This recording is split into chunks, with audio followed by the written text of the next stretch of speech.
Hello, okay, story time. We're outside today.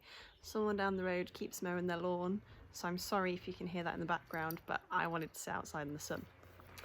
Right, so remember, Chaya went into the prison to see her friend Nil, who has confessed that it's all his fault, even though it wasn't, so he is now sentenced to death. So she's major panicked, but got her dad to get her into the prison to say goodbye one last time. Gave him a bag of jambu fruits, but in the bottom was his carpentry tools. So I'm guessing she's planning on some sort of escape method that could use them. But also her dad thinks it was a bit suspicious because she was so desperate to go and see him, but then hardly even spoke or looked at him because she was looking around at everything else, scanning it out for when she comes to try and get him out. So, chapter 10. Dewdrops splattered on Chaya's skin as she brushed through the shrubbery. Dawn was a good time to be doing this. Nights were the worst. People were tense and waiting for trouble. But early morning, the night having passed, and people were in a good mood. Not at all expecting a thief to strike. At least, that's how it worked for robberies, so Chaya hoped stealing prisoners was much the same. The first hurdle was getting into the royal complex. There were guards at the entrance on a high post at various points along the outer wall. Not to mention the ones dotted along the top of the inner palace compound with a view of the grounds. Chaya leaned against the ironwood tree and considered her options. She was safe here, this patch of wilderness away from the palace, where she could see without being seen herself. But how to proceed? There was a rustling behind her. A red-clad figure emerged. You! Chaya pushed herself off the tree. What are you doing here? Are you following me? No, said Noir, panting slightly and adjusting her head covering. I was going for a walk. At this time in the morning. A likely story. I heard your friend, the boy. Noir looked down and scuffed the ground with her beaded shoe. Chaya sighed. I don't know what you expect me to say. Thank you for your interest. Now please go away. That thing you said the other day, said Noir, looking up. Chaya was beginning to wonder if she was deaf. What did you mean when you said you were going to break in somewhere and steal something? Listen, I'm touched by your concern, but I'm kind of busy at the moment. I don't have time to chat, okay? Noir looked from Chaya to the palace complex in the distance, the lion statue pale and faded as it rose up against the dawn mist. Are you going to rescue the boy? Will you? Can I help? You? Chaya had a sudden urge to laugh. I figured out how to open the box, didn't I? Chaya ignored that. You, the daughter of Kasim the merchant, who wears silk dresses and fancy shoes as everyday clothes, who can be spotted a mile off in your sequin finery? Noir scowled. What's wrong with that? The girl obviously lived on another planet. Nothing, said Chaya. There's nothing wrong with it. Just leave me alone. She darted away and sped off into the wilderness adjoining the east side of the royal complex. There was no point engaging with Noir. She'd done enough damage already. Remember, she was the one that kind of got Nil arrested in the first place. And the jewels and everything like that. Chaya took the long way around, ducking behind the palace and emerging on the other side. This was the western end of the complex, next to the temple where she had lessons on a Wednesday. The temple's white pinnacle towered up, piercing the now milky early morning sky. There it was, the temple, her gateway into the palace, and Nil. The temple even shared a wall with the palace. On Sundays, the full moon days, the monks went into the Queen's prayer hall through a pathway connecting the two, and from there it would be just a matter of time. It was a matter of Chaya sneaking into the underground prison. All she needed was to get into the temple. That was the first hurdle. Chaya hesitated by a low boundary wall. Why would she be going in today, a Thursday, when there was no lessons? What if one of the monks asked her? Her teacher, the old monk Mohammed, might be there, as for all she knew. She turned away and squinted into the empty road. A red shape was moving slowly ahead towards the city gates. Chaya sighed. There was no other way. Noir was her ticket into the temple. She hurried up the road, running along the lengths of dazzling white scalloped walls. Hey, she called out. Noir turned round and with a startled look on her face. You said you wanted to help. Chaya slowed down as she reached Noir.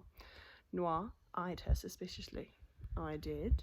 Well, come with me to the temple. To pray for the boy. You know I pray to a different god. No, not to pray. To rescue him. Noir cocked her head. Why go to the temple then? You'll see. Come on. So they've now teamed up to hopefully get Neil out of prison. Chapter 11. Chaya hurried back down the road, checking to see if Noir was following.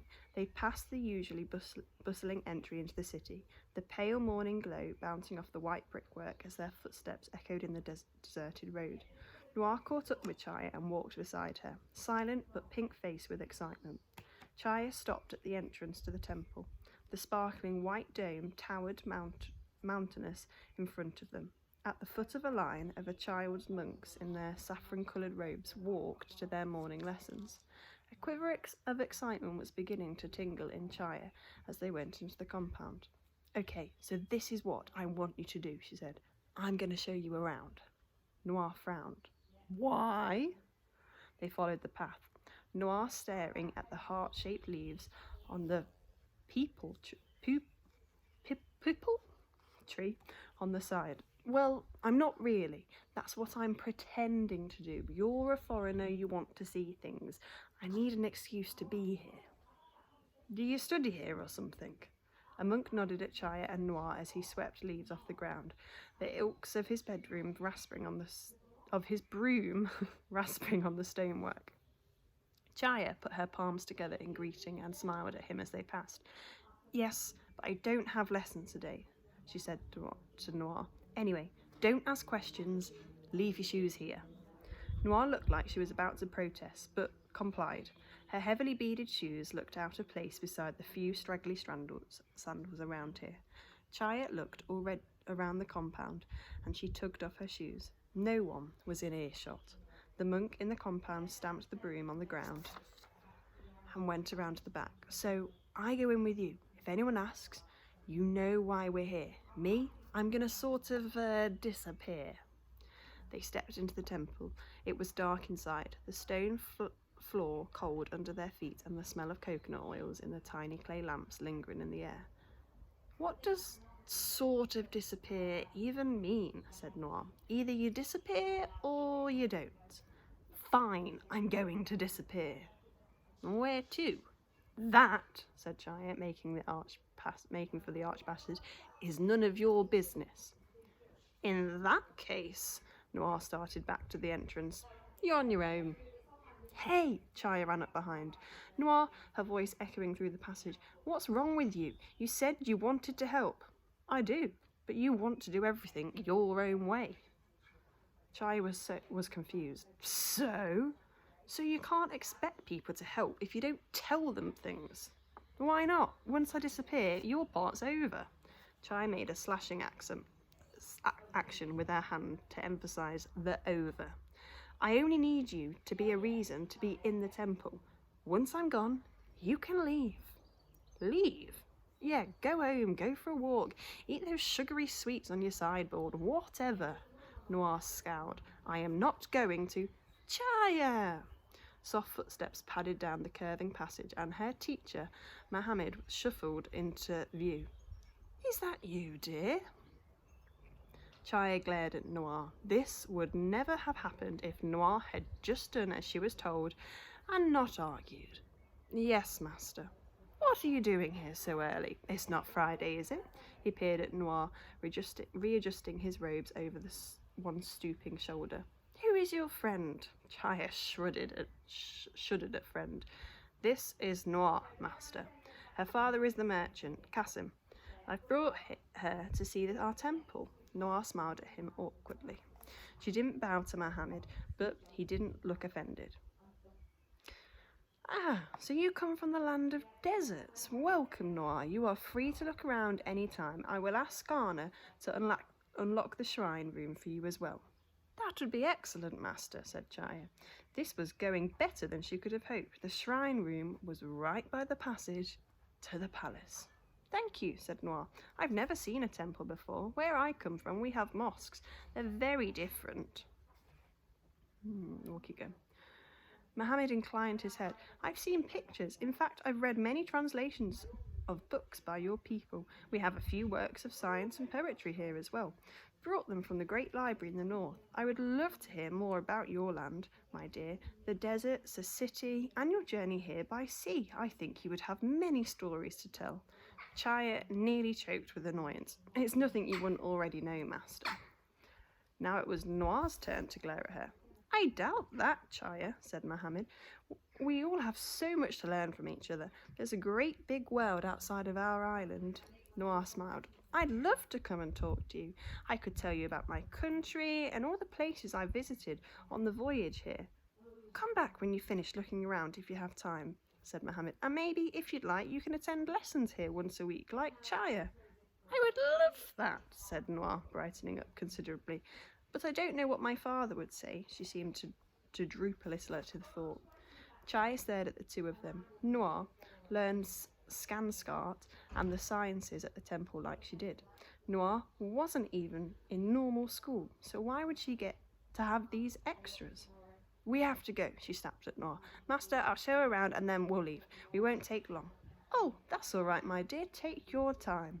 Mohammed nodded at Noir, then moved off shakily using his stick. He stopped and looked at Chaya. You're a fair person always, Chaya. Remember to also be a kind person. Yes, master. As soon as Mohammed was out of sight, she tugged at Noir's arm. Come on. Noir followed her up the passage. What are you playing at? Said Chaya. You're just here as a cover. What was that whole sweetest jaggery act just now? What act? Said Noir. Some people are just naturally nice, you know. Chaya was saved from replying by a passing monk who smiled and nodded at her. Early lessons today, miss? He asked. No, we're just looking around, said Chaya. She wished these monks didn't start their day so early. She'd seen so many of them already. He was back a few moments later with a large iron key. Master Mohammed asked me to open the shrine room for you, miss. He bustled in front, up a narrow passage to a thick, ancient-looking door. He jiggled the key in the lock and pushed open the door with a loud, grating noise.